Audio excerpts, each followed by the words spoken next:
Alain Damasio, bonjour. Bonjour. Vous êtes l'invité du festival Le Goût des Autres du 21 au 24 janvier 2021. La ville du Havre donc décline son festival littéraire en ligne et propose 10 rendez-vous sur le thème Les frontières du réel. C'est la première fois, je crois, Alain Damasio, que vous êtes invité du festival à Vrai. C'est bien ça, hein, c'est la première fois. Oui, carrément, ouais. J'ai même jamais mis les pieds dans la ville du Havre, donc ça c'eût été une première si j'avais pu me déplacer.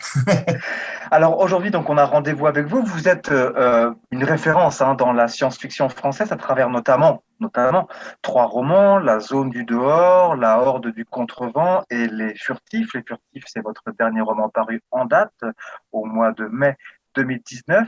Vous avez connu un grand succès critique puis public avec les trois romans. Il y a eu moult nouvelles aussi, moult interventions.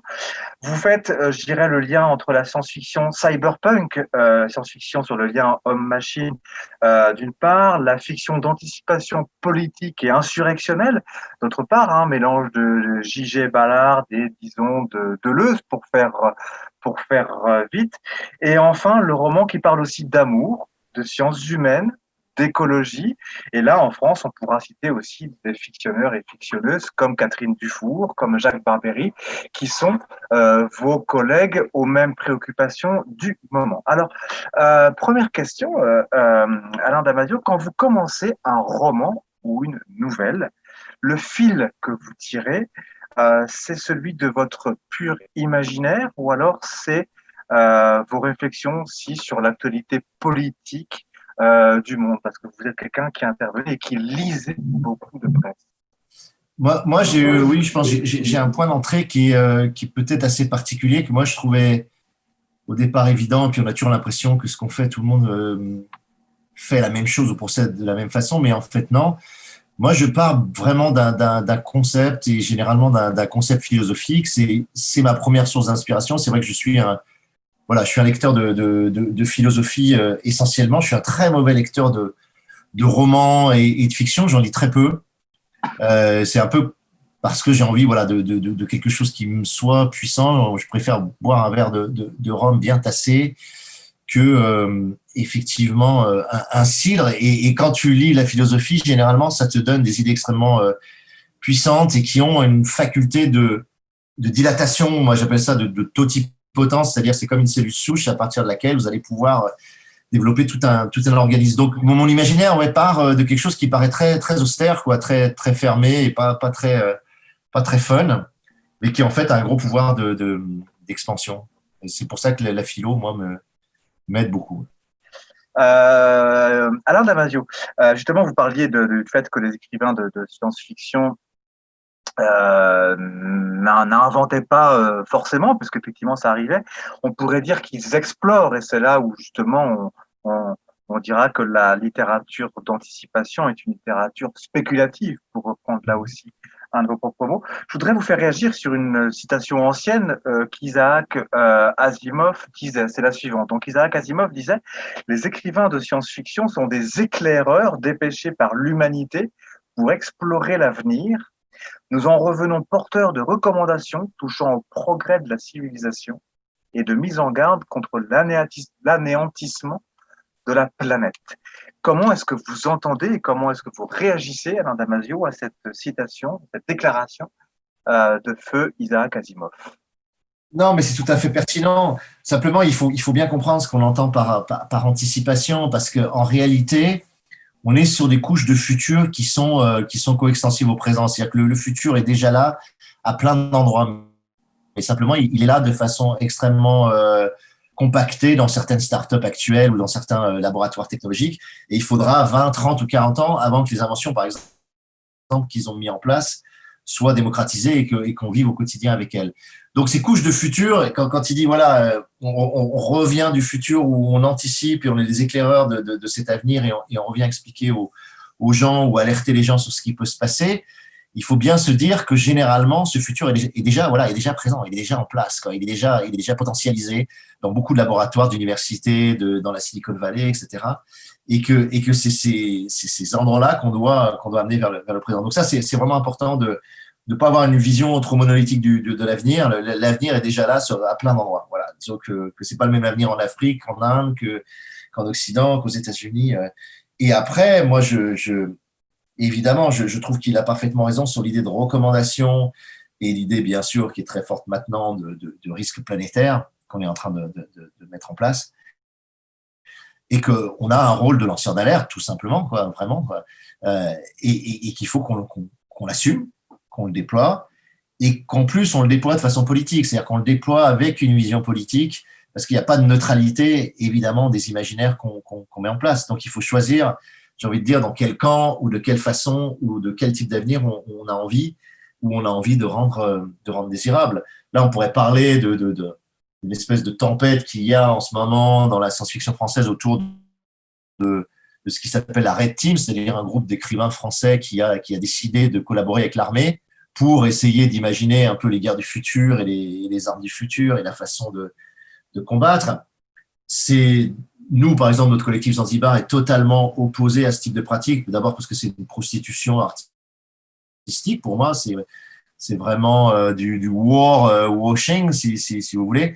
Mais surtout parce que quand on accepte de participer à ce genre de choses, c'est-à-dire qu'on accepte un imaginaire consenti de la guerre, on continue à croire que la guerre va être dominante, va continuer à structurer géopolitiquement les choses, ce qui n'est pas vraiment le cas aujourd'hui. On n'a jamais eu aussi peu de guerres dans le monde et on le dit pas assez. Et que donc, quand tu fais le choix de travailler pour l'armée, tu fais le choix de ne pas travailler pour le ministère de l'Éducation, le ministère du Travail, le ministère de la Santé. Comme nous, on a fait des recueils qui s'appelaient Demain la santé, demain le travail. C'est-à-dire qu'on décide de travailler sur ces imaginaires-là plutôt que de consentir à la guerre et de faire semblant que la guerre va être l'horizon indépassable du fonctionnement géopolitique. Donc c'est jamais neutre. Voilà. Donc, il y a vraiment, il n'y a pas de neutralité même dans la façon d'envisager la technologie. Voilà, il y a une vision critique ou pas critique. Il y a une vision qui adoube tout un ensemble d'effets collatéraux désastreux à la fois écologiquement et sur la façon dont on vit ensemble. C'est tout, quoi. Alors, on pourrait parler du télétravail, etc. On peut adouber le télétravail et il y a des gens qui sont contents d'opérer comme ça, mais il y a aussi une distanciation totale des liens humains qu'induit ce mode de travail. Et interroger la technologie, c'est aussi interroger ce que le télétravail fait aux relations humaines, par exemple. Tu vois, sur prendre un exemple, mais ultra simple, quoi. Voilà. Donc, quand vous êtes là à imaginer les drones du futur, vous faites un choix. Voilà, vous faites un choix qui est clairement un choix, pour moi, politique de droite, très conservatrice, voilà, et qui considère que le rapport humain prédominant est l'agression et que c'est autour de cette agression qu'il faut concevoir l'avenir. Donc, nous, voilà. En tout cas, dans le collectif Zanzibar, on n'est pas sur ces approches-là. On pense que c'est même c'est très has-been de travailler là-dessus, à mon sens. Ouais. On entend bien vos réponses qui concernent à la fois la question de la chair fictionnelle, la question des préoccupations politico-technologiques, environnementales, etc. Néanmoins, qu'est-ce qui fait que pour exprimer ces préoccupations-là, Damasio, c'est vers le récit, la fiction d'anticipation que vous vous tournez? Parce qu'on pourrait se dire, ça peut être traité avec un roman de science-fiction par-ci, un thriller par là, parce que vos romans ont aussi à voir avec le thriller, voilà. Mais c'est toujours vers la science-fiction que vous allez. Alors, en quoi la science-fiction ou le récit d'anticipation est pour vous l'idéal? Ouais, moi c'est marrant parce que la science-fiction paraît un genre relativement restreint parce que les gens le imaginent toujours ou le visualisent toujours comme étant le royaume des vaisseaux spatiaux, des robots, justement du cyberpunk avec ses machines hybridées homme informatique. Et en fait, la science-fiction, c'est un genre extrêmement vaste. Et c'est peut-être pour moi le plus vaste des genres, même plus vaste que le fantastique ou la fantasy, au sens où tu peux subsumer dans la science-fiction même des éléments de fantastique, comme je le fais dans Les Furtifs, ou de fantasy, comme je le fais dans La Horde. C'est-à-dire que c'est un genre qui peut englober, pour moi, la totalité des genres. C'est-à-dire qu'on peut le faire comme Dantec le faisait, d'ailleurs, des thrillers SF très, très intéressants, très puissants. On peut injecter énormément de fantastique, d'imaginaire, de décalage de la réalité, de torsion de la réalité, comme faisait Kadik. Enfin, il y a donc un champ absolument dingue. Donc, pour moi, c'est le genre le plus libre de tous. Et comme moi, j'ai besoin d'explorer beaucoup de choses à la fois effectivement des dimensions humanistes ou même très humanistes que j'oppose au fameux transhumanisme, que j'ai besoin de tordre la réalité à certains moments, que j'ai besoin de pouvoir montrer comment le présent dans lequel on vit, si on pousse un peu les potards, si on pousse un peu les signaux faibles qui sont à l'intérieur de ce présent, on va arriver à tel ou tel type de société, quoi. Donc, par exemple, si on pousse les logiques sécuritaires, vers quoi on aboutit? Si on pousse les logiques de contrôle, vers quel type de société de trace on va aboutir, avec chacun portant une bague, étant contrôlé en permanence en réalité au nom de la fluidité de nos vies. Donc tout ça, la science-fiction le permet. C'est pour ça que moi, j'y suis allé naturellement. J'ai pas choisi en me disant, allez, je vais décider d'être auteur de science-fiction. Pas du tout. Quand j'ai démarré, c'est venu complètement naturellement, un peu par devers moi. Et la science-fiction permet aussi d'avoir des vraies histoires d'amour, comme dans Les Furtifs, où on a une histoire d'amour à la fois de couple et filiale entre le père évidemment et sa fille. Donc d'histoires d'amitié également. Et tout ça, la SF le permet.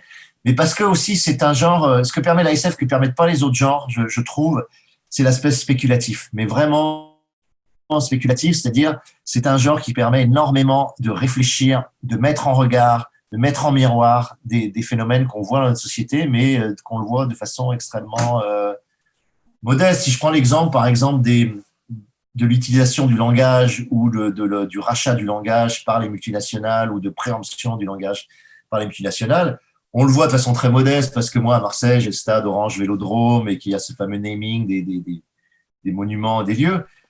Mais la science-fiction va me permettre de pousser ce naming vers carrément le rachat d'une ville entière où Paris va s'appeler Paris LVMH, ou Orange va racheter la ville d'Orange, ou Cannes va s'appeler Warner, ou Netflix, ou Cannes Netflix, ou voilà, ou Lyon va être racheté par Nestlé, etc. Donc, je veux dire, je vais pousser cette idée du naming, du rachat du langage, et je vais montrer à quel point c'est dangereux. Voilà. Aujourd'hui, par exemple, on a Canal+ qui a déposé le mot planète et qui attaque toutes les associations, notamment écologiques, qui utilisent le mot planète et qui les empêche d'utiliser ce mot.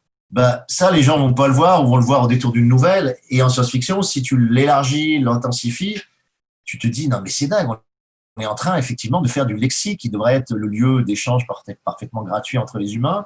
Le lexique même, le vocabulaire même est préempté, acheté et rendu rentable par les multinationales. Donc voilà, c'est à ça que sert la science-fiction. Et tu peux pas le faire en littérature générale, tu peux pas le faire sur un simple thriller, tu peux pas le faire en fantasy, tu vois. C'est vraiment la science-fiction qui permet ça, quoi. Je précise qu'effectivement, le contexte du naming des villes, c'est c'est le décorum des Furtifs, hein, puisqu'effectivement, Ouais, la compagnie Orange a racheté la ville française d'Orange dans le département du Vaucluse, si j'ai bien révisé mes départements, et que cette privatisation des noms, des villes, etc., était aussi ce qui formait le décorum d'une de vos anciennes nouvelles qu'on peut retrouver dans un recueil dont Honte sur moi, j'oublie. Aucun souvenir assez solide, ouais, effectivement. Voilà, qui est chez Folio SF. Quelle est, selon vous, Alain Damasio, la place de la science-fiction? Il faut quand même rappeler que science-fiction, la façon dont ce terme science fiction est apparu dans les années 1920-1930, puisque c'est là qu'on date les premiers récits qui s'appellent comme ça, et dans le magazine Astounding Stories notamment, qui publie aussi à l'époque les premières nouvelles d'Isaac Asimov, etc. La science-fiction, c'est la fiction de la science. Fiction de la science au niveau technologique du terme. Alors, en 2020, quelle est, selon vous, Alain Damasio, la place de ce genre fictionnel dans le monde d'aujourd'hui où l'objet connecté, que ce soit un smartphone, Amazon Alexa ou autre, est quand même devenu aussi notre lien au quotidien, et ce, d'autant plus en période de couvre-feu et de confinement, où nous sommes, nous, citoyennes et citoyens, privés, enfin du moins confinés, en termes de nos gestes non barrières, puisqu'on est contraint en gestes barrières. Et par contre, les flux des relations virtuelles et immatérielles, numériques connectées sont, eux, complètement ouverts. Quelle est donc la place dans ce monde-là, qui est le nôtre, de la science-fiction, selon vous? C'est une place absolument centrale. Moi, je le dis parfois, mais on est un âge d'or de la science-fiction. On a parlé d'âge d'or de la science-fiction dans les années 50, 60, justement, avec Isaac Asimov et tout. Mais la réalité, c'est qu'on n'a jamais été autant au cœur de l'âge d'or de la science-fiction aujourd'hui, pour une raison très simple. C'est on a pris place dans le technocène, c'est-à-dire qu'on est dans un monde qui est structuré par la technologie. C'est-à-dire que si on regarde nos vies par rapport au début du XXe siècle ou même au milieu du XXe siècle, en 1950, on est en permanence corrélé, articulé à la technologie. C'est-à-dire que là, on est en train de parler, on le fait par visio, on le fait par la fibre optique, on le fait par nos caméras. Donc, c'est dématérialisé. Ce que je suis en train de vous dire est dématérialisé par le numérique et rematérialisé en bout de chaîne sur votre écran, etc. Donc, on est dans un monde totalement technologique, ou en tout cas où la technologie s'est rapprochée de nous. Elle est généralement dans notre poche avec le smartphone, elle est sous nos yeux, elle nous entoure à chaque moment de notre existence. Il y a très peu de moments quand tu réfléchis à ta journée quotidienne où tu n'es pas en contact ou en interface avec la technologie. Donc, on est dans un empire technologique qui fait que la science-fiction, dont le rôle, dont la vocation est d'interroger profondément le rapport de l'homme à la technologie, c'est-à-dire qu'est-ce que la technologie nous fait, quel type d'homme elle produit, et comment elle altère, modifie, enrichit notre rapport à l'autre, notre rapport au monde, notre rapport même à nous-mêmes, puisqu'on se construit à travers la technologie, notamment à travers les réseaux sociaux ou les jeux vidéo. Donc, le fait que l'ASF, son topos fondamental, c'est la technologie, fait que elle est parfaitement adéquate et adaptée à l'interprétation du présent. Ce qui fait que moi, je ne suis pas très surpris que des livres de science-fiction prennent une place importante ou soient beaucoup lus aujourd'hui, parce qu'on est les mieux placés pour parler de ce qui se passe en réalité. Voilà. Et on est beaucoup plus au centre des choses que quelqu'un qui fait une histoire d'amour à Paris en 2020. Parce que nous, on interroge le numérique, on interroge ce que le numérique nous fait, on interroge ce que la société de traces nous fait, c'est-à-dire le fait qu'on laisse des traces en permanence sur les réseaux, que ces traces soient l'or gris du capitalisme actuel.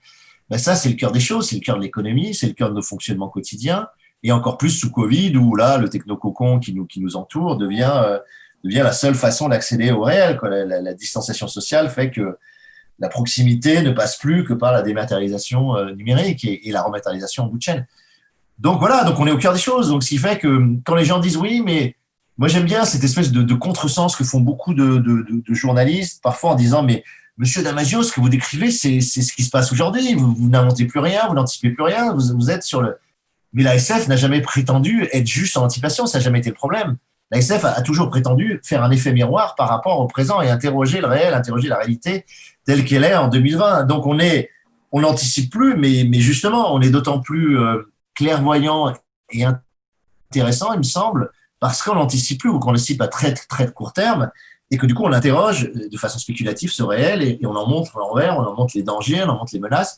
Donc voilà, alors on va dire oui, mais vous prêchez pour votre paroisse, etc. Mais je m'en fous, moi, j'ai pas besoin de prêcher pour ma paroisse, mais c'est simplement, faut être clairvoyant, faut être lucide. On n'est pas dans l'anthropocène, on est dans le technocène, quoi, vraiment, quoi. Donc, à partir du moment où on vit dans le technococon, on a besoin de la science-fiction pour travailler ça. Et c'est très intéressant de voir comment les auteurs, notamment de science-fiction française, le font d'une façon très fine, soit par la psychologie, comme chez Catherine Dufour, soit par l'économie, comme chez Norbert Merjanian, soit par des dimensions plus fantastiques, comme chez Sabrina Calvo ou Léo Henry. Enfin, on a vraiment des très bons auteurs en France, et des très bonnes autrices, quoi. Et on les sous-estime ou on lit pas assez. Voilà, moi j'ai la chance d'être beaucoup lu, mais il y a beaucoup de mes collègues, notamment du collectif Zanzibar, qui est un collectif qui est là pour désincarcérer le futur, comme on appelle ça, quoi. Justement, c'est désincarcérer les futurs trop probables, trop évidents, trop techniques, qui arrivent à déployer des choses vraiment, vraiment passionnantes là-dessus, quoi. Je précise juste que donc le collectif Zanzibar, Z-A-N-B-I, Z-A-N-Z-I-B-A-R, est un collectif dans lequel vous êtes, où il y a aussi justement Catherine Dufour et d'autres écrivains et écrivaines françaises de science-fiction. Pour finir, Alain Damasio, je vais vous poser une question qui a été posée aux toutes les autres et tous les autres invités du Goût des autres 2021, et ça concerne justement l'expression le goût des autres. Pour le citoyen et l'écrivain que vous êtes, que vous inspire l'expression le goût des autres? Moi, je trouve que c'est une expression magnifique. Elle est très belle parce que elle marque une appétence, elle marque un appétit pour l'altérité, pour le fait d'essayer d'entrer en relation et d'entrer en relation intense et savoureuse et chargée émotionnellement et chargée au niveau sensuel avec les autres. Et je pense que c'est précisément une approche qui manque ou qui est déficitaire en ce moment et encore plus avec la crise du Covid. C'est-à-dire que ce que la crise du Covid a induit, c'est que l'autre devient suspect parce que l'autre est potentiellement porteur de contamination. Voilà, les enfants sont maintenant suspects de pouvoir contaminer, même en classe, même à 6 ans, etc., ce qui est, à mon sens, une aberration. L'autre qu'on croise, même s'il est dans sa famille, même si c'est son frère, même si c'est son père, etc., on a peur soit de le contaminer, soit qu'il nous contamine. Donc, l'autre devient un danger, une menace, quelque chose dont on doit se méfier. Voilà. Et je trouve que dès qu'une société commence à entrer dans ce type de rapport-là, elle est effectivement en danger parce que c'est tout le corps social qu'on est en train d'atomiser, de dynamiter, d'éclater. Et il faut vraiment avoir conscience que ce type de fonctionnement social est parfait pour le néolibéralisme et parfait pour les empires numériques qui nous dirigent, notamment les GAFA, parce que c'est le monde qui veut le voir advenir. C'est ce monde où on serait chacun séparé et isolé dans la bulle de notre technococon et qu'on communiquerait à travers les outils qu'eux ont mis en place pour ça. Donc, on conjure les rencontres de chair et d'os, on conjure le face-à-face, on conjure les corps à corps. Donc, le goût des autres, moi, ce que j'aime beaucoup, c'est l'idée du goût, c'est cette idée gustative, cette idée très charnelle, qui fait que l'autre, c'est pas simplement qu'on a l'envie de le voir, mais qu'on goûte aussi à ce qu'il est et qu'on a une dimension physique, sensorielle là-dedans. Donc, c'est un très beau terme et je pense que c'est en gardant ce lien avec l'altérité qu'on peut vraiment continuer à avoir une société vivable, joyeuse, festive et qui nous fasse réellement du bien. Et en plus, le goût des autres, moi, je pense qu'il faut le voir aussi comme le goût des autres non humains. Voilà, c'est aussi le goût pour des rapports avec des biotopes, encore une fois, avec des écosystèmes, avec des animaux, avec le végétal. C'est-à-dire arrêter de considérer les autres vivants comme un décor d'arrière-plan. On n'est pas coupé de ce monde-là, on fait partie de ce monde-là, on habite dans l'habitat des autres vivants. Et le goût des autres, c'est aussi avoir le goût des autres vivants, tout simplement, quoi. Et ça, on l'oublie un peu trop. Ouais. Très bien, merci pour cette illustration, Alain Damezo. Donc, je rappelle votre dernier livre paru en date, hein, donc c'est Les Furtifs, qui était paru aux éditions La Volte en avril 2019. Il est question d'une reparution en poche bientôt? Oui, ça ressort, ça sort enfin en poche le 4 février. Ah, voilà, oui, c'est de l'actualité là pour le coup. C'est chez Folio SF, hein, donc chez Gallimard, Folio. Et ça va être une très belle édition aussi, puisqu'on a repris tous les jeux typographiques à l'intérieur. Mais ça y est, c'est fait. Et ça sort dans une parfaite reproduction de ce qu'on avait réussi à faire dans le grand format. Ouais. Et donc les Havraises et les Havrais, et puis donc toute l'Agora mondiale, parce que c'est un podcast, donc grâce au numérique qu'on citait, ce sera partout, le savent maintenant en avant-première. Voilà, exactement. C'est un scoop. C'est important d'avoir un scoop à la fin d'une interview. Merci beaucoup, Alain Damasio. Eh ben, merci à pour vous. d'avoir répondu à l'invitation du festival Le Goût des Autres.